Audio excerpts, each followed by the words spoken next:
Good morning, Mr. Evans. I'm Mihira, the occupational therapist. I understand you've been having some trouble with your hands, making daily tasks difficult. Yes, Mihira, that's right. It's the stiffness and weakness, especially in the mornings. It's hard to even hold a toothbrush or button my shirt. I can imagine that's very frustrating. We can look at some tools to help with your grip. There are special utensils with thicker handles that are easier to hold. But what about opening jars? Is that a problem too? Oh, absolutely. I can't get the lid off anything. My wife has to do it all for me. That's a common challenge.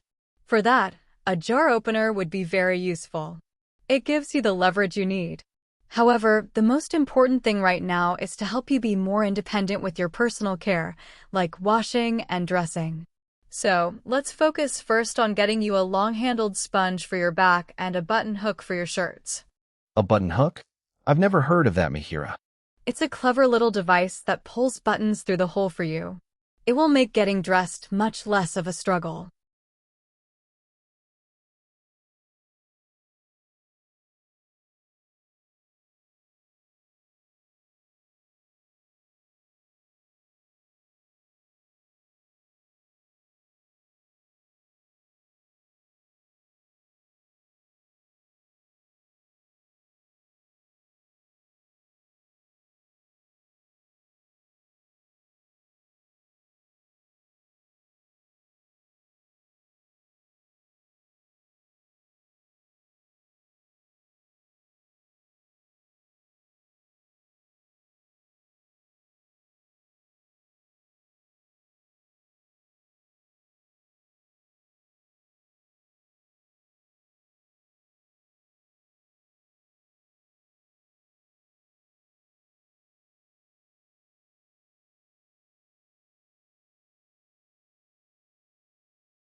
MIHIRA, given your symptoms, particularly the sudden onset of breathlessness and the wheezing, there are a few possibilities we'll need to explore. It's quite common for asthma to worsen, especially if you've been battling a recent cold or experiencing a lot of stress, both of which you mentioned. Sometimes, the breathlessness could also be a sign of a lung infection that's taken hold. Less commonly, but still important to consider, issues with your heart or even significant anxiety can sometimes cause similar feelings of breathlessness. To get to the bottom of this and understand exactly what's causing your symptoms, the next crucial step will be for the doctor to examine you thoroughly. They'll listen to your lungs, check your vital signs, and assess your overall condition. After that, based on their findings, they'll likely order some tests. These tests will help us get a much clearer picture of what's happening inside your body, so we can then start you on the most appropriate treatment as quickly as possible and get you feeling better.